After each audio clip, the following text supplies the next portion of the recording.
Avant de regarder la vidéo, tout le monde pouvait mettre un petit like, vous abonner, Un partage un partage aussi. et mettre les notifs. Et voilà. Juste en dessous et un petit commentaire si vous voulez critiquer nos vêtements, il n'y a pas de Ça problème. fait toujours plaisir. On y va, c'est parti. Bonsoir tout le monde, bienvenue dans le QG avec tout le public. Là, on fait une entrée un petit peu différente ce soir, mais on est toujours avec Jimmy Labeu. Bonsoir.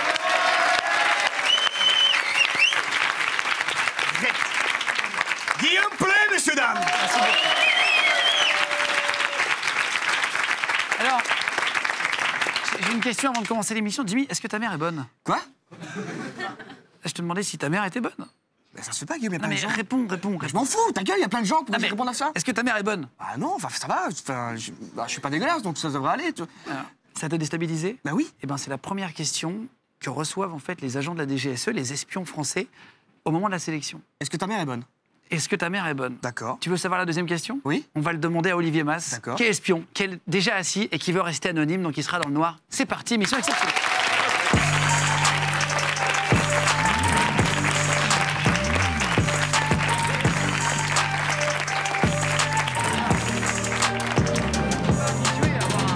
Un aussi beau décor. Pour Oui. vous. Et c'est la première fois qu'on a un invité qui est dans le noir total, on ne vous voit pas. Ouais. Alors nous, dans le public, on vous voit, etc. ici. Et vous voulez rester anonyme, pourquoi? Juste pour comprendre avant de commencer l'émission. Par habitude, parce qu'avec 15 ans de DGSE, on travaille dans l'ombre en permanence. Et donc, de tout d'un coup, de passer brutalement à la pleine lumière, c'était difficile. Et puis ensuite, pour mesures de sécurité aussi, c'est pas mal de ne pas apparaître à visage découvert. Donc c'est mon choix en tout cas. Très bien. Dans l'émission, on fait toujours le CV de l'invité au début, des petites questions courtes, des petites réponses courtes, toujours très simples. Alors, C'est parti. nom, prénom, âge, s'il te plaît. Olivier Mass, de 50 ans. Est-ce que c'est un vrai nom ou c'est une légende, comme dans le bureau des légendes? Je ne sais plus trop. Je ne sais plus trop finalement qui je suis. Et donc, non, c'est un pseudonyme. C'est un pseudo? Ouais, c'est un pseudo. Dans votre livre, il y a marqué Olivier Mass, en haut, ça s'appelle Profession espion. Et il y a aussi Beryl 614. Oui. C'est-à-dire que c'est deux légendes, en fait. Non. C'est deux légendes. Alors, Beryl 114, c'est mon nom de code pour ma chaîne YouTube Talks to the Spy. Voilà. Donc, j'ai créé ce faux code qui ne représente pas un vrai code de la DGSE. On ne s'appelle pas avec des noms comme ça. C'est pas vrai, les trucs dans le bureau des légendes, donc il y a une série sur Canal+, qui est très réaliste, où ils prennent Malotru, des noms de Bachi Bouzouk, etc. Ça peut arriver, ça? Eh bien non. Non, ça c'est inventé, ça fait partie du bureau des légendes. Ça n'existe pas en vrai. D'accord. On a des noms, des codes différents, plus sérieux, moins originaux. Moins foufou, ça fait pas la queue leu. Non. Situation familiale aujourd'hui. Marié, Marié, deuxième mariage, deuxième mariage. ça, on va revenir sur votre vie après dans l'ordre chronologique. Il faut Fichtre, nous raconter. d'accord. Fichtre. Alors, revenu fiscal déclaré. Je ne sais pas. Moi non plus. Non. Ça reste Alors, nombre de légendes attribuées. nombre de fausses identités. Hein. Ouais. J'ai dû en avoir 3 à peu près. Une première de formation, qui est morte à la fin de ma formation, et puis ensuite en situation réelle, en opération, j'ai bâti 2 légendes. À quel moment on change de légende? C'est quand ça devient trop craignos, faire qu'on l'émission, est repéré Bah, en général, ça, on essaie de garder, parce qu'une légende, c'est long à bâtir. Comme elle est crédible, il faut du temps, il faut vivre avec, on connaît des gens qui nous connaissent sur notre fausse légende, on a une fausse habitation, on a des faux papiers. Donc si on doit en changer tout régulièrement, c'est extrêmement lourd, quoi. Donc on essaie de ne pas les changer, et on les change quand on est grillé, effectivement. Alors, on va rentrer après dans les détails, mais nombre de pays visités dans le cadre de vos fonctions à la DGSE? Entre 5 et 6, à peu près. Entre 5 et 6. Et plus. Alors, langue étrangère parlée. Eh bien, bien parler. Moi, je ne suis pas forcément un linguiste spécialiste. On a besoin d'avoir des linguistes, on a des gens très forts. Pour moi, c'est l'anglais, simplement, et ça m'a suffi. Parfois, dans des pays où j'étais, où il m'a fallu parler arabe, j'ai pris un interprète. Et donc, voilà, on utilise des interprètes parfois. On va vous demander après ce qu'il faut pour rentrer à DGSE, ça peut intéresser plein de gens. Je crois qu'en plus, ils sont en phase de recrutement intensif en ce moment. Intensif, je ne sais pas, mais oui, la DGSE, ça devient une grosse boutique, et donc ça recrute. La DGSE, c'est les services secrets, donc en gros extérieurs. Après, il y a la DGSI intérieure, c'est ça? Absolument. Alors, Pardon. le réflexe d'espion que vous avez toujours. Ouais, bonne question. Je pense essayer de penser en double parfois, et donc d'avoir toujours un temps d'avance peut-être sur les questions quand on me parle. Prévoir les choses, quoi. Ouais, prévoir les choses, se dire tiens, ça je veux l'amener à telle question, avant, après. Ouais. Ça s'appelle manipuler finalement. C'est un peu de la manipulation qui reste. Ouais. Mais ça part un petit peu. Hein. Je ne fais pas ça avec ma femme, par exemple. Hein. Ouais. Avec de ma femme. Vous avez un parcours un peu particulier, c'est qu'il y a des civils qui sont, qui s'enrôlent entre guillemets à la DGSE, qui vont là-bas, mais il y a aussi des militaires. C'est-à-dire qu'il y a deux types de carrières recrutement. possibles. Ouais. Vous étiez militaire dans les forces spéciales. Oui. Vous étiez soldat dans les forces spéciales, vous faisiez quoi? Un soldat, enfin, j'ai fait Saint-Cyr, donc j'étais officier, donc j'étais chef de groupe rapace, on appelle, chef de groupe commando. Voilà. Donc j'ai fait plusieurs missions à ce titre, de chef de groupe commando, de forces spéciales. Alors pour reprendre l'ordre de votre carrière, du coup, c'était quoi dans les forces spéciales l'endroit le plus dangereux que vous avez eu l'obligation de visiter avec une mission? Ben, j'ai fait ma carrière de force spéciale dans des moments où c'était moins la guerre que ça l'a été aujourd'hui. Et donc mes zones de crise, ça a été la Bosnie-Herzégovine, donc c'était Sarajevo. Donc c'était la fin de la guerre. Il fallait faire respecter par la force les accords de paix. Et donc il y a eu parfois des opérations musclées. Pourquoi Sarajevo? Qu'est-ce qui s'est passé à Sarajevo? Eh bien, c'était la guerre civile. Et donc il y a eu les accords de Dayton et il fallait séparer les belligérants.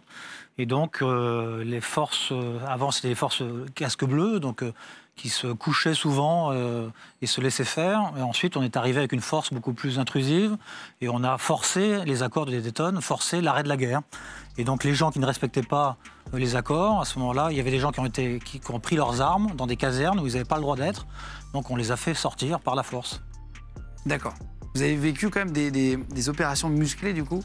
Donc là, c'était... l'entraînement, quoi. Oui, là, c'était une opération réelle. On nous a désigné cette caserne qu'il fallait vider de ses occupants. Les gens étaient armés à l'intérieur.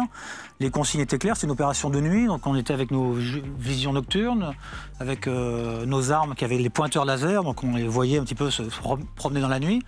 Et les ordres étaient clairs. Hein. C'est si on nous résistait, il fallait tirer et tirer pour tuer. Et on savait qu'on allait pouvoir être pris pour cible, donc c'était une opération de guerre, et on part comme ça avec nos véhicules. D'ailleurs, on avait fait une erreur, un de nos véhicules avait une panne d'essence, il n'y avait pas assez d'essence. Et donc on a dû piquer l'essence d'un véhicule à côté, d'une autre unité. Et donc c'est un de mes soldats qui a dû prendre avec un tuyau qu'on voit siphonner, comme on voit au cinéma. Le problème, c'est qu'il a aspiré un peu trop, il a avalé de l'essence, et donc il a été malade pendant toute l'opération. Ouais. Mais ça s'est quand même bien fini pour lui. C'est pas très bon l'essence. Non, c'était pas très bon. Et après, pour cette opération, bon, elle s'est bien terminée. Les gens se sont rendus devant ce déferlement de jeunes hommes de puissance. Ils sont rendus, ils sont arrêtés. Voilà. Mais on y allait, on ne savait pas trop ce qu'on allait avoir en face de nous. C'était quoi le plus beau moment que vous ayez vécu? Les 5 meilleures minutes? J'ai été marqueur au sol à un moment d'opération spéciale. C'est-à-dire qu'avec une lampe de poche, vous êtes en pleine nuit et vous allez guider un avion, un gros avion, hein, un transal, c'est-à-dire qui porte avec 80 personnes qui vont faire un saut en parachute de nuit à 200 mètres sur les opérations spéciales. Donc on saute très bas. Et là, vous êtes tout seul au sol, et rien qu'avec votre lampe de poche, si vous la décalez un petit peu, les gens vont sauter dans la forêt, se blesser. Donc vous avez une responsabilité forte. Et puis vous attendez dans la nuit, il n'y a personne. Et puis tout d'un coup, c'est l'heure pile exacte. Vous allumez votre lampe, vous n'entendez rien. Puis tout d'un coup, bon, l'avion qui arrive. Et les gens qui sautent en parachute juste devant vous. Et ça, vous vous sentez puissant avec votre lampe de poche. Vous dites, tiens, ça marche, ça fonctionne. Et il le voit à 200 mètres. Et c'est une belle lampe. Un beau moment, quoi. C'est une belle lampe de poche. Oui. Ensuite, vous décidez de rentrer à la DGSE. Ça commence à vous titiller. Ouais. Et vous allez aux sélections d'entrée à la DGSE. Et alors, on a fait une blague à l'entrée de l'émission, au début de l'émission, pardon, où j'ai dit, tiens, Jimmy, est-ce que ta mère est bonne? C'est une vraie... ça m'énerve. C'est une vraie question qu'on vous a posée? C'est une vraie question qu'on pose. Et en plus, je me suis aperçu qu'elle était chronométrée. Donc évidemment, on cherche à vous jeter un trouble et puis voir si vous n'avez pas de problème. Chronométrée dans la réponse? Dans la réponse. Okay. Et voir se dire, voilà, et donc on se pose la question, dire, mais si je dis qu'elle est bonne, on va dire, comment? Votre mère est bonne? Vous êtes un pervers sexuel. Ou alors votre mère n'est pas bonne, mais vous n'êtes pas votre mère, vous avez un problème avec vos familles, etc. Donc moi, j'ai mis du temps avant de répondre. Et ensuite, quand je suis passé en débriefing avec le psy, on me dit, mais vous avez mis 2 minutes 40 pour répondre à cette question-là, mais ça vous pose un problème? Vous avez un problème avec votre mère, etc. Voilà. Il chronométrait tout. Deuxième question qu'il vous pose, si vous êtes une gomme, racontez-moi votre journée. Oui, alors ça, c'est un test. Je l'ai raconté donc, dans mon livre. Donc c'est vraiment un passage obligé. Donc on doit... Inventer? On doit inventer. Vous racontez votre vie de gomme. Quelle est... Donc une gomme. Jimmy, tu es une gomme. Quelle est ta journée? Bah, tu glandes, tu fous rien du tout. Pardon? T'es dans un tiroir. Ah, il me fait peur déjà. Il me fait peur. Ouais, c'est intéressant. Vous êtes dans un tiroir. Je suis dans un tiroir, j'attends qu'on me prenne quoi, pour faire mon métier. Quoi. D'accord, Et parce que j'ai un travail à faire tous les jours pour aider à effacer les petites erreurs des gens, donc voilà. très bien. Ouais. C'est marrant parce que vous avez déjà fait passer la sélection après, en étant interne? Non, je ne l'ai pas fait, mais en fait, on m'a donné un peu la clé, paraît-il. Et je crois que dans le secret, alors j'espère qu'il ne faut pas trop que les aspirants des GSE écoutent, parce qu'ils vont avoir une clé peut-être, mais finalement, on est la gomme. Et donc, moi, j'ai dit que j'effaçais, à force d'effacer les erreurs des autres, la gomme devenait, je devenais tout petit. Et bon, ça, c'est pas forcément très bon. Pourtant, on m'a recruté, on m'a pris. Hein. Et la gomme dans un tiroir, je ne sais pas si c'est très bon. Hein, un peu renfermé sur vous-même. C'est vrai. Hein, vous devez être protégé. Ça, c'est de la psychologie. Hein. C'est de la manipulation, toute la question. Il y a beaucoup de psychologie et de manipulation dans notre métier, évidemment. Après, il y a des tests de sécurité, vous posent des questions. Est-ce que vous avez une maîtresse? Des questions très perso. Jouez-vous au jeu d'argent? Vous êtes-vous déjà drogué? Ils vous posent même des questions sur votre sexualité. Oui. J'ai pas envie de dire qu'est-ce que ça peut leur foutre, mais c'est juste pour voir, parce que ça change pas un bon espion qu'il ait une sexualité, un tel ou un tel. Il n'y a aucun problème et aucun tabou à la DGSE. C'est-à-dire qu'on peut avoir une sexualité différente, il n'y a aucun problème avec les homosexuels. Mais par exemple, ils vont nous dire, tiens, si vous êtes homosexuel, dites-le nous, alors que vous êtes en couple. Ce qui va les gêner, c'est de détecter en vous des fragilités que vous n'assumez pas et vous ne les révélez pas. Si vous êtes homosexuel, dites que vous êtes homosexuel, ça ne vous pose aucun problème. Alors que si vous le cachez, un jour, on va vous envoyer à l'étranger et un service local va pouvoir essayer de vous recruter en vous enchanter parce que vous n'êtes pas à l'aise et vous avez caché une partie de ce qui vous êtes vraiment. Mais par exemple, si là vous parlez d'homosexualité ou quoi, mais il faut dire tout ce qu'on aime. S'il y en a qui sont échangistes, par exemple des couples échangistes, ça il faut le signaler pour pas qu'il y ait un couple échangiste à l'étranger qui essaie de... Je pense qu'on va pas tellement aimer, c'est quand même une sexualité débridée et donc en général les couples échangistes vont faire beaucoup de sexualité. Et c'est quand même un frein dans une mission. On peut partir en live et faire n'importe quoi. Échangiste. Donc moi, j'aurais un peu de mal. Donc ça, c'est un peu extrême. Alors, est-ce qu'on peut faire une interview pour intégrer la DGSE? Est-ce qu'on peut? On vous pose plein de questions. C'est parti.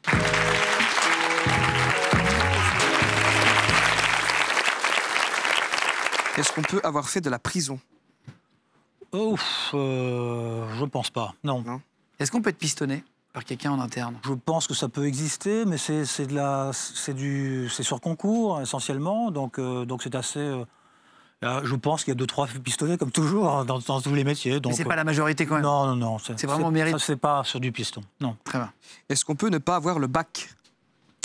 Pas pour être officier traitant. Donc là, c'est vraiment un concours de la fonction publique avec bac +2, +3, etc. Donc on a des gens de haut niveau.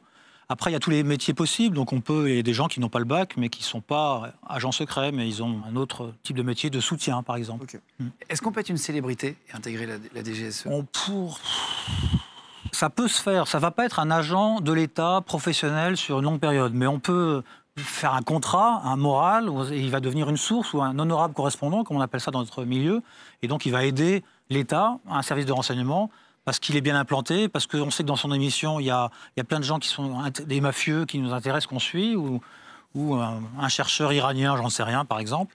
Et donc, pourquoi pas? On a tous un chercheur iranien dans notre portable. Bah oui. Tiens, pardon, vas-y. Est-ce qu'on peut venir du civil?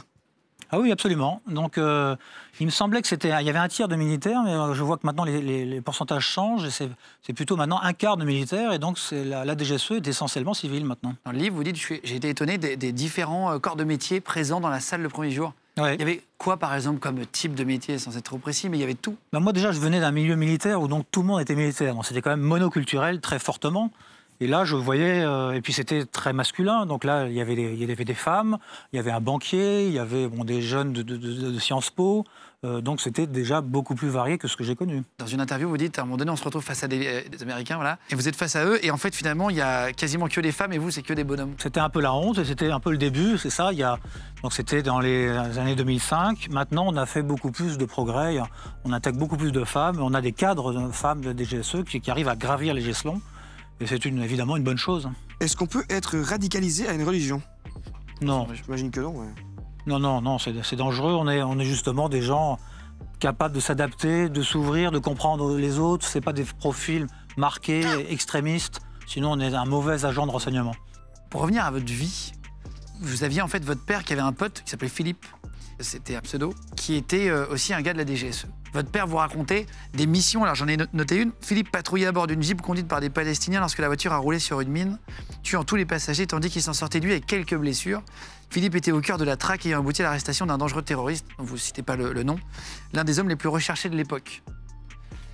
Ça vous est déjà arrivé des anecdotes comme ça, de vivre des histoires d'aventure suite à votre carrière? Alors, j'ai jamais sauté sur une mine avec tous les occupants tués autour de moi. Mais quand j'étais chef de poste en Asie centrale, on avait un service local qui travaillait contre nous, qui était extrêmement brutal. Et on a fouillé parfois dans des endroits où ils ne voulaient pas qu'on aille. On a été détectés. Et donc, on a eu les services locaux qui nous ont envoyé des signaux très, très forts. Et donc, on a eu des voitures béliers. On est en ville, dans la capitale, on conduit normalement. Et tout d'un coup, une voiture qui nous arrive de travers, à toute berzingue, bam, et qui percute la voiture. Une voiture triple tonneau. Comme dans les films. Comme dans les films, exactement comme dans les films. Et là, vous vous dites, tiens, c'est un accident de la route, qu'est-ce qui se passe? Et puis quand vous sortez de la voiture, il pleuvait, il n'y a plus personne, la voiture est partie très vite, il n'y a pas de témoin, il n'y a rien. Vous dites, hop, ça c'est une embuscade, je suis tombé dans une embuscade, les services locaux m'envoient un signal qu'il faut qu'on arrête de travailler là où on travaille. Et vous avez arrêté? On a dû arrêter et on a réessayé un peu plus tard. Voilà. Et on s'en est repris une d'ailleurs. De voiture bélier? Non, autre chose, ouais. Autre chose, alors je sens à votre regard que vous voulez savoir. Je crois que c'est passé. Qui a envie de savoir? Alors, c'était une intrusion dans la villa de l'un des agents secrets. Une intrusion à main armée pour faire peur, avec des gens masqués. Cagoulés. La famille était présente, donc c'était un moment traumatisant. Ouais. Ouais.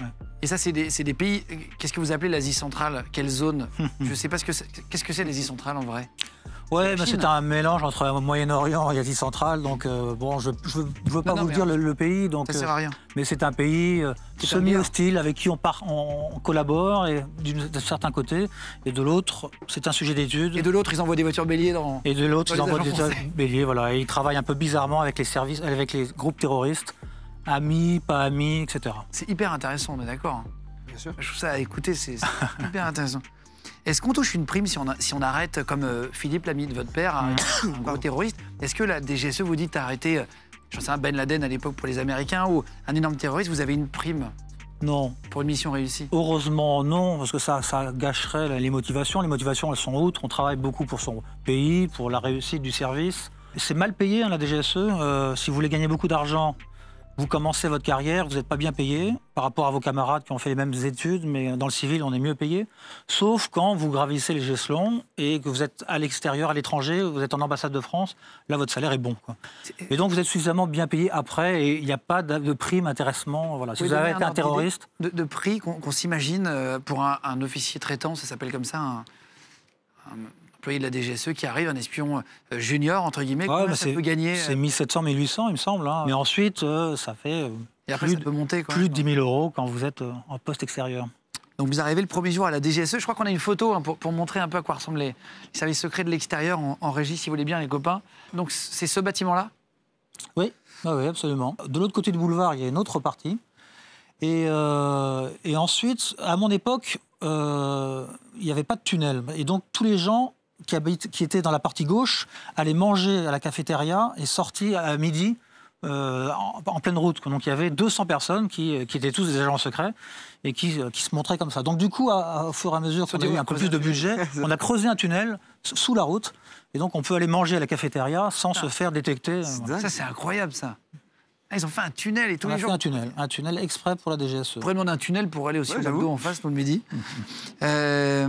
Est-ce que vous avez gardé des contacts d'ailleurs avec eux depuis que vous êtes partis? Est-ce qu'ils autorisent les anciens agents, entre guillemets, à garder des amitiés fortes avec des gens de l'intérieur? On le fait un petit peu, je le fais un petit peu encore, mais j'évite de le faire trop non plus. Je ne veux pas les mettre dans l'embarras. Mon rôle, c'est pas de leur poser des questions sur les dossiers sensibles du moment. Donc je ne le faisais pas quand j'étais en activité, je ne veux pas le faire maintenant. Donc voilà, je le fais encore un peu, mais de manière très épisodique. À la fin de l'émission, on vous montrera des objets en photo est en vrai possédé par des espions, utilisé en tout cas par les renseignements. Vous nous direz si vous avez déjà été en contact avec ce genre d'objet, ou si c'est des vieux trucs qui ont vraiment été utilisés ou quoi, qu'on a trouvé sur Internet. Vous nous direz votre ressenti. D'accord. Mais avant, vous parlez beaucoup des interrogatoires. Si vous êtes d'accord de faire quelque chose un peu de particulier, on a installé un bureau ici.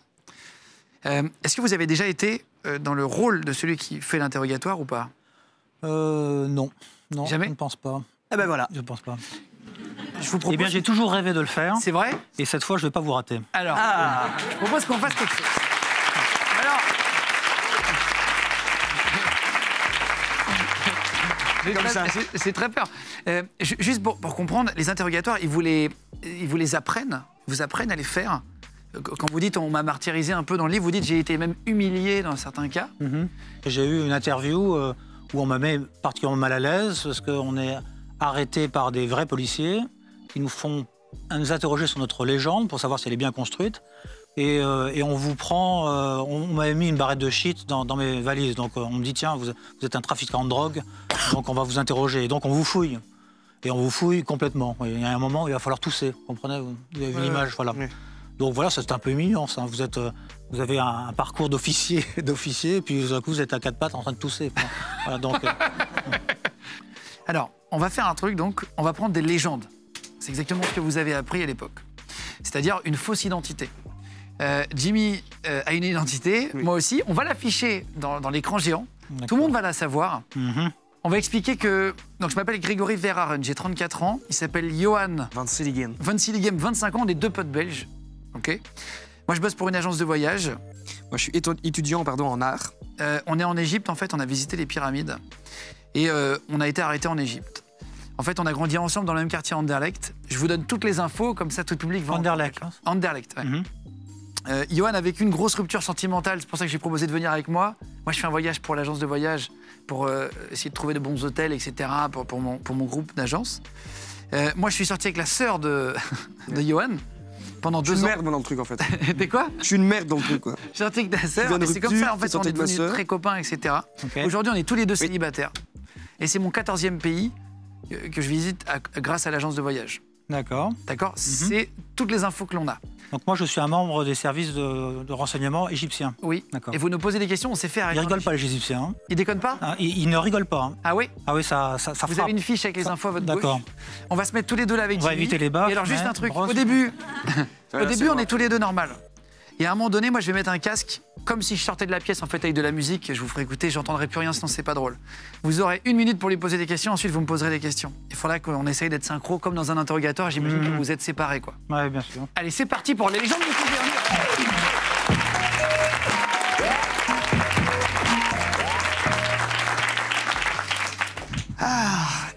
Est-ce qu'on peut mettre derrière, je crois que... Voilà, c'est bon, comme ça vous avez, vous avez toutes les infos.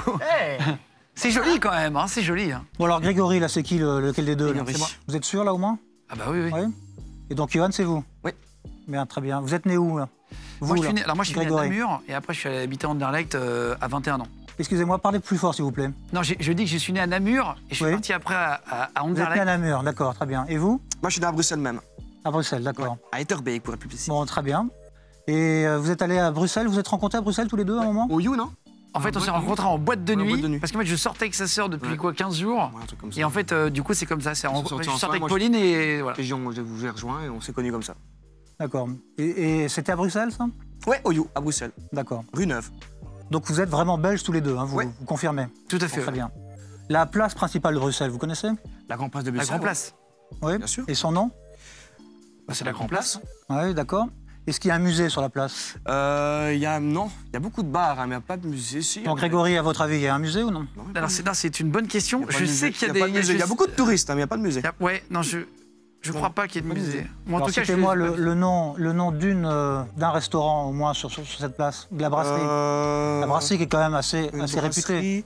Il y a les brasseries de là. Non, mais je sais qu'il y a la statue qu'on frotte. Ah, il y a Mannequin Peace qui est juste voilà, à le l'arrière Mannequin à Peace côté. qui est derrière il y a une statue qu'on met sa main. Il y a une des plus grandes gaufrières Ouais, il y a une grande gaufrière. d'Europe. Même Beyoncé est venue il y a 1 an. Ouais. Elle est juste là. Ouais. Elle a Très été. bien. Et vous êtes arrivé quand en Égypte? Bon, ça fait 6 jours là. Hein. Ouais, on est Six, arrivé, sept. on est Ouais, mardi. samedi, Ouais, c'est ça. c'est Par quel vol? Le vol Air France 114, je crois, sur notre On reviendra là-dessus. Donc vous avez pris finalement un vol français, non? Et vous êtes belge. Bah oui, c'est un peu bizarre ça déjà. je me disais aussi, putain. Non, mais bon. attends, il n'y a rien de bizarre. On reviendra là-dessus. Non, je vous explique, parce que j'ai pris mon vol sur Easy Voyage et en fait, j'ai fait une escale à Paris. Bruxelles, Paris? Bah, Bruxelles. Ah oui, c'est vrai, c'est Il juste. y a Bruxelles-Paris. Et qu'est-ce que vous êtes venu faire en Égypte là? Qu'est-ce qui vous intéresse? Bah, j'ai une rupture il y a quelques temps et il voulait me remonter le moral, le monsieur ici. Ouais. Je suis un garçon sentimental, donc... Pourquoi est-ce qu'on vous a retrouvé devant la rue en face des services de renseignement égyptiens? Parce qu'on s'est perdu. Parce qu'on ne connaît pas le pays, donc on se baladait, on s'est retrouvé quelque part. C'est ballot quand même de se perdre dans un endroit particulièrement sensible. Bah ouais, ça bah, pas que c'est sensible. c'est le principe d'un endroit sensible, c'est qu'on ne sait pas qu'il est Ouais. sensible. Hein. Ouais. Vous n'avez pas marqué sensible sans vouloir Attends, vas-y, sans vouloir je mets ça à part. Non, tu sais mélanger. quoi? C'est compliqué ça. Je vous le fais vraiment, je fais et je bouche. Et vous avez 1 minute pour poser des questions à Jimmy et après à moi, d'accord? Les mêmes questions Ouais, comme si ok. je sortais de la pièce. Vas-y, c'est parti. Ok. Bon, votre sœur, donc il y a une histoire avec votre Pauline. ami Grégory, hein, ça Pauline, ouais. hein Comment elle s'appelle? Pauline. Pauline, d'accord. Vanessa. Donc on va parler un petit peu de Pauline. Hein, vous me faites une description physique de Pauline? Ah, Pauline, elle est petite, genre 1m60, 1m65. D'accord. Elle fait des études en esthétique. Très bien. Voilà. Elle a 22 ans. Brune, blonde? Blonde. D'accord. C'est une petite blonde à lunettes comme moi. Mhm. Elle est hyper métrope et astigmate. D'accord, très bien. Pas trop de détails, c'est bon. Non, c'est bon. Vous êtes descendu à quel hôtel en Égypte là? L'hôtel... comment il y a un nouveau hôtel, hein, non?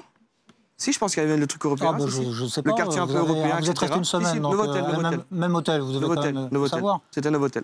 Novotel, d'accord. Oui. Votre étage, votre numéro de chambre? 405, 4e étage, du coup. 405, 4e étage. Quatrième étage, Ouais, ok, très bien. Bon, je pense qu'on va pouvoir passer. Ouais, hein. C'est bon, au Bien suivant. sûr, oui. Merci beaucoup. Si vous avez bien préparé, ça, Ah ouais, ça ouais. va marcher. On n'a rien préparé. Ah oui, on n'a rien préparé. Vas-y. Attends, je retire ça. Ah non, mais de toute façon, Non, c'est bon. Maintenant, c'est bon, Ouais, vous c'est bon. pouvez écouter. Ouais.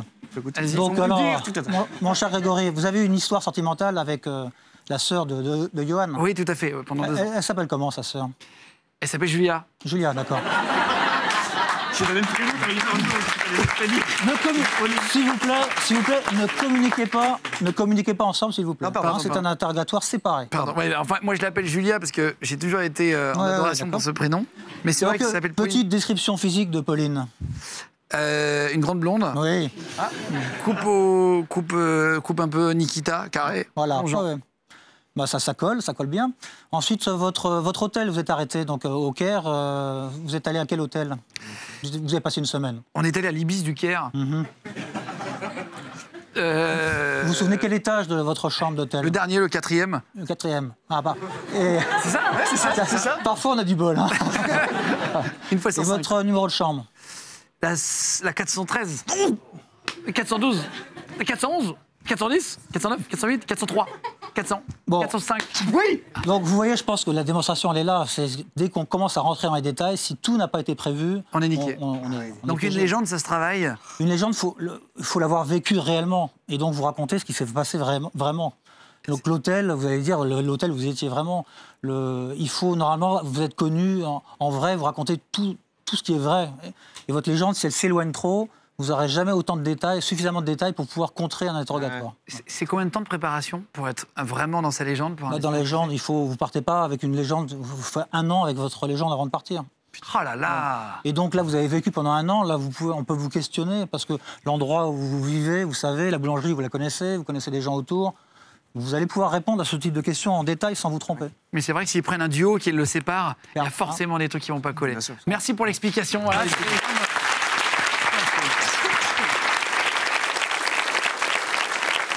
C'était hyper intéressant. hein. Excusez-moi si j'étais un petit peu brutal et méchant, mais Ah bah non, pas du tout. Pas du tout. mais c'est le jeu, c'est comme ça qu'on fait. Ah hein. bah ouais, j'imagine que c'est pas tout On gentil. n'est pas hein. là pour plaisanter, quoi. Vous étiez, il y a 5 sections dans la DGSE, dans les renseignements. Il y a la direction du renseignement, la direction technique, la direction des opérations avec le service action, c'est ceux qui est le bras musclé en fait et armé de la DGSE. La direction de l'administration, donc c'est les RH, les finances, etc. Et la direction de la stratégie, vous faisiez partie duquel vous? Moi, j'ai commencé à la direction des opérations, parce que j'ai fait de la clandestinité au départ. Donc, je n'étais pas service action, mais un petit service autour, moins connu, plus discret. C'est-à-dire? C'est-à-dire un travail, un peu le bureau des légendes, même si on ne parle pas, l'expression bureau des légendes n'existe pas à la DGSE, mais c'était un service où on travaille sur de la clandestinité, sur des montages de légendes. Voilà, donc c'est un petit service avec des savoir-faire très particuliers.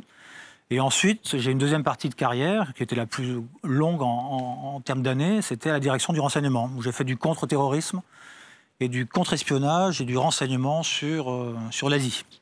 Au début, vous avez commencé en Irak. Alors j'ai commencé sur le dossier irakien, mais le dossier irakien, je l'ai traité à partir de Paris, en France. Et ensuite, sur le Liban, je me suis déplacé, j'ai fait des missions opérationnelles au Liban. À Beyrouth. À Beyrouth. Et j'ai fait ensuite en poste, je suis parti donc en Asie centrale, je ne vous dis pas exactement le pays. Et j'ai terminé ma carrière à nouveau au Moyen-Orient, dans le cœur de la période État islamique, avec des renseignements où il fallait envoyer des sources à Raqqa pour recruter sur ce mouvement terroriste. Ah, vous étiez au cœur de ça? J'étais en plein dedans. Vous étiez physiquement? Alors non, vous savez, quand on travaille, moi, c'est comme vous êtes repeint immédiatement, identifié comme deux Belges, ça ne marche pas. Moi, si j'essaie de m'infiltrer à Raqqa, je vais être détecté immédiatement et pendu, et torturé. Donc, ça sert à rien d'y aller, du coup. C'est pas la peine d'essayer. Voilà. Donc, ce qu'on fait, c'est qu'on va recruter un Syrien originaire de Raqqa, par exemple, ou une autre nationalité, quelqu'un c'est normal pour lui d'y aller. Et donc, on le recrute avant, on l'envoie ensuite, on lui pose des questions, et c'est lui qui prend les risques. Et voilà, c'est comme ça qu'on travaille. Et parfois, vous dites, j'ai l'impression d'être un mec chiant en dîner, je fais croire que je m'occupe de papier à l'armée, machin, je préfère passer pour un mec chiant que de donner ma vraie fonction. Et du coup, parfois, il y a des gens, pendant 10 ans, sont été vos amis du couple, j'imagine, ils ne savaient jamais ce que vous faisiez vraiment. Oui, c'est ça. Donc, on a, au bout d'un moment, une vie sociale un peu pauvre, parce qu'on ne peut pas dire, les gens qu'on ne connaît pas bien, on ne va pas dire ce qu'on fait, on ne dit pas qu'on est espion, évidemment. Sinon, c'est génial, t'es espion, tu fais quoi? Et faut pas prendre le risque de tomber sur le jeu de questions-réponses. Donc, on s'invente un métier pas éloigné du vrai. Donc, j'étais militaire, je faisais des tableaux d'effectifs, des tableaux Excel toute la journée sur les effectifs de l'armée de terre, ce qu'il faut recruter, enfin, des trucs très chiants. Et pour les endormir, comme c'est. Les endors, et puis donc, il dit, c'est pas mal, c'est bien. Et puis, on revenait pas dessus, on n'osait pas me poser des questions en plus. Sinon, j'allais endormir toute l'assemblée. Et est-ce qu'on vous a déjà demandé de faire un truc, juste avant de montrer les objets, un truc que vous avez refusé? Est-ce qu'on vous a déjà demandé de faire une mission vous avez jugé pas bonne? Est-ce qu'on peut refuser une mission? L'éthique est très importante dans ce métier. On veut avoir des gens vertueux. Moi, je m'étais toujours dit, si jamais on me demande des choses de faire que je ne supporte pas, moralement, je dirais non et je démissionne. Ça m'est jamais arrivé. En 15 ans de carrière, je me suis jamais posé cette question en disant, attention, non, là, je ne fais pas. J'aurais été agent de la CIA, je pense que j'aurais démissionné avant la fin de mes 15 ans. Ah, parce qu'ils sont beaucoup plus virulents que... Parce qu'ils font des choses, ils se permettent de faire des choses qu'on ne fait pas du tout à la DGSE. C'est quoi, genre éliminer des gens, etc. Non, mais par exemple, de la manipulation de presse, de médias, ils en font régulièrement. Nous, pour nous, un média, il est libre et on ne va pas essayer de manipuler. C'est hyper intéressant. Je vais vous montrer 10 objets.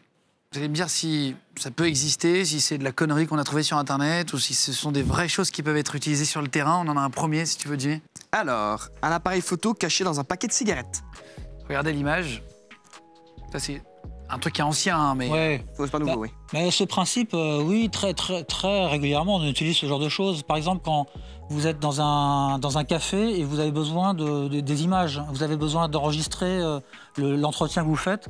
Quand vous voulez recruter un espion, par exemple, un agent double, vous devez filmer le moment où vous allez le payer ou lui donner une enveloppe pour ensuite faire pression sur lui. Donc on a permanence en besoin d'enregistrer, de filmer, à l'insu. Il ne faut pas que les gens s'en rendent compte. Donc ce genre d'appareil, on en a plein. C'est vraiment un jeu d'échecs. En fait, il faut essayer de baiser l'autre qui va essayer de vous baiser lui-même, etc. C'est ça. C'est ça la manipulation. Donc on filme. Est-ce qu'une arme à feu cachée, regardez là, dans un livre, est-ce que c'est possible ou est-ce que c'est peu probable? Arme à feu cachée dans un livre. Bon, ça, on faisait beaucoup ça dans la résistance. Donc, ça, c'est 1925, hein, pour préciser. Ouais. On avance dans le temps, là, petit à petit, sur les 10. 1925, ça a été saisi chez un Allemand au début de la Seconde Guerre mondiale. Donc ça peut être pratique. Enfin, cacher des armes, c'est une des clés. Et le service action de la DGSE, par exemple, s'entraîne à passer des armes au rayon X dans les aéroports. Et pour que ça passe comme une lettre à la poste. Et ils y arrivent? Et ils y arrivent à tous les coups. C'est inquiétant, putain. Ouais, bon, mais ils s'entraînent bien. Et s'ils se font arrêter, s'ils se font arrêter, en train de passer une arme. S'ils le font en France, ça va pas, hein, ça va se régler rapidement entre gens de bonne compagnie, donc ils seront libérés. Ils vont être arrêtés un petit peu, mais on va les récupérer. Ouais. Mais si ça se fait à l'étranger, ça sera beaucoup plus problématique. Ils vont faire de la prison longtemps. D'accord. Est-ce qu'il y a des détecteurs en forme de caca de chien, en forme de crotte de chien? Détecteurs de mouvement? Alors, ce sont des vrais, hein, sur un... Alors, il y a des objets, des capteurs informatiques qui vont pouvoir capter des ondes qu'il va falloir déployer sur le terrain et qu'on a besoin de cacher. Un caca de chien, pourquoi pas? Le problème du caca de chien, c'est qu'on va avoir tendance à le nettoyer. Et donc, on va enlever le capteur et on va voir que c'est un problème. Donc, des objets comme ça, on en fait plein. Enfin, ça arrive, j'en ai vu. Et parfois, ça va être une brique, ça va être quelque chose qui va être... dont on n'aura pas envie de le déplacer. Tiens, vas-y. Lame cachée dans une canne. Une lame cachée dans une canne. Ouais, ça, c'est un maquila de Bayonne, là, le deuxième en haut. Là. Donc ça, j'ai eu ça dans mon régiment force spéciale. On nous offre ça en tant qu'officier. Mais ensuite... On en a un, là. Non, c'est sûr. Ouais, c'est sûr. C'est pas un Classique, hein, mais c'est un parapluie, mais qui a une épée à l'intérieur. Après, il y a le parapluie bulgare qui est connu et qui a existé. C'est-à-dire qu'il y avait une pointe dans le bout du parapluie avec un poison. Et il y a eu des gens qui ont été exécutés réellement comme ça avec des parapluies piégés. Avec des parapluies piégés. Les parapluies bulgares, il y a eu des exécutions dans les années 60, fin des années 60, début 70, avec ce genre de parapluie. Donc ça, c'est vrai. Alors, le toit de l'ambassade des États-Unis à Paris. En fait, ce dernier étage est connu des services secrets mondiaux, puisqu'en fait, ils sont à 100 mètres de l'Élysée. Et que tout ce dernier étage, hein, vous pouvez le voir si vous allez à la Concorde, ce sont en fait des antennes camouflées derrière une bâche. On dirait un faux... C'est ça, bien fake. Ouais. On dirait un faux truc en dur, mais en fait, ce sont des faux murs et c'est une bâche. Je la connais pas, hein, mais elle est intéressante cette image, parce qu'on voit bien effectivement que le bâtiment est complètement faux. Et toutes les ambassades sont, même les nôtres, hein, les françaises, on est bardés de capteurs. Et on chope tout ce qu'il y a autour de l'ambassade. Donc là, les Américains sont particulièrement bien placés, c'est assez gênant. Et évidemment, ils ne veulent pas voir où sont... Parce qu'on voit, là, si de manière, l'antenne, elle est dirigée vers l'endroit qui regarde. Donc au moins, comme ça, on ne sait pas qu'est-ce qu'ils écoutent. Alors, il y a un outil... Alors, les coquins. On est dans le... Les petits coquins. Mais c'est un pays ami, les États-Unis. Eh oui, ça, les Américains, ils ne se gênent pas. Alors, on a deux objets assez incroyables. On a d'abord un petit pistolet. Qui est très létal et très, très mortel. Donc ça, c'est un vrai, hein, je précise, on l'a fait sécuriser, c'est loué dans une société spécialisée avec des autorisations, machin, donc le canon a été bouché pour l'occasion. C'est du 22 long rifle, donc un petit calibre, mais qui est suffisamment létal, donc ça peut tuer quelqu'un avec une balle. Et il y a quand même 6 coups dedans. Ouais. Et c'est vraiment tout petit. Voilà. Il y a des armes. Pardon. Est-ce que ça peut être utilisé par les services, je sais pas, actions de certains pays, pour l'avoir vraiment caché, arriver à côté de quelqu'un et tirer? Bah, d'avoir une arme avec une capacité létale aussi petite, ça peut être intéressant. Donc je dis qu'il y en a 6, mais non, il y en a 5, hein, je dis une connerie. Et alors, on a vraiment un truc exceptionnel, un objet incroyable. Et c'est un vrai aussi. C'est un vrai stylo pistolet d'espion, dans lequel on met une cartouche. Et en fait, c'est un vrai pistolet qui fonctionne, celui-là. Je vais dévisser. Voilà. En gros, on met une cartouche à l'intérieur, ici. Il y a un percuteur là. On visse. C'est très lourd, hein. On voit pas... voilà. Et en fait, donc je vais vous montrer comment ça marche. En gros, on l'arme ici. Voilà. Et en fait, en appuyant, donc là, l'intérêt, c'est que l'espion peut l'avoir là, par exemple. Hein, il passe un aéroport, etc., machin. Et donc, ça tire les mêmes cartouches, donc une cartouche mortelle, hein, qui suffit à tuer quelqu'un. Et en fait, ça, c'est un truc d'espion où il arrivait, il se mettait à côté de quelqu'un, et en fait, il appuyait, par exemple, dans la tête, pam, en le doublant, et en appuyant sur le... je sais pas comment on appelle ça, le petit... hop. La grave du stylo, La grave du stylo. Une détente. Quand on appuie, regardez, tac. Et là, ça envoie le percuteur. Hein? Non, mais ça part par là-bas. Mais de toute façon, il n'y en a pas. On vient de vérifier. Et donc voilà, en fait, c'est un truc que vous pouvez utiliser en mission, vous ou... Moi, je n'ai jamais eu à utiliser ce genre de choses. Il n'y a pas de permis de tuer à la DGSE. Mais pour... Si, mais pour les services action. Enfin, j'imagine qu'il y a des missions, ils ne vont pas dire... Ouais. Non? No comment. D'accord. Mais donc, non, moi, j'ai jamais vu et jamais eu à utiliser ce genre d'outils. Mais c'est sûr que c'est miniaturisé. Comme c'est lourd, ça ne va pas passer les détecteurs de métaux. Mais si vous êtes pas, si on vous fait pas passer au détecteur de métaux, c'est quelque chose qui passe partout. Et ça peut toujours être intéressant d'avoir une arme à disposition et discrète. Hein. Sacré outil. En tout cas, merci beaucoup, Olivier Mas, pour ce Les heures carrières, ça s'appelle Profession Espion. dans lequel vous racontez toute votre vie professionnelle. Et juste, pour terminer, vous vivez de quoi aujourd'hui que vous avez quitté la... Qu'est-ce qu'on fait quand on est un espion à la retraite? Alors on peut faire de la sécurité, pour être responsable de sécurité de grands groupes ou bâtir ou monter sa boîte de sécurité. C'est pas ce que j'ai choisi de faire. Moi j'ai choisi de faire de la création, du témoignage, donc un livre, une chaîne YouTube. Je travaille sur un 2e livre. Mon 3e livre sera, j'espère, un roman d'espionnage. Un jour, je ferai sans doute des scénarios de films d'espionnage. Voilà, c'est une autre carrière qui s'ouvre. Votre chaîne YouTube, c'est Talk with a Spy, parler avec un espion. Talk with a Spy, discussion avec un espion. With a Spy. Vous faites quoi? Alors, il y a une 30aine de vidéos maintenant dessus. C'est des vidéos sur l'espionnage, sur ces mêmes techniques. C'est comment bien mentir, faut-il ou non torturer les terroristes, quels sont les 5 plus grands services de renseignement du monde, etc. C'est des vidéos courtes de 10 minutes. Voilà, donc, et ça marche bien, il y a 92 000 abonnés, donc ça n'a rien à voir avec votre nombre d'abonnés, mais pour cette thématique, c'est une chaîne qui a 1 an, donc ça marche bien. On a reçu le rabbin des bois, un hacker du dark web qui a gagné 67 000 abonnés en 2 jours. Suite à l'émission. Donc on vous laisse le lien d'être dans la description si vous voulez vous abonner à la chaîne d'Olivier Mas. Merci beaucoup encore une fois d'être venu. Bonne continuation. Merci beaucoup. À la semaine prochaine. Le lien dans la description si vous voulez venir assister à l'émission du public. Un petit like, un petit commentaire. Bisous les copains.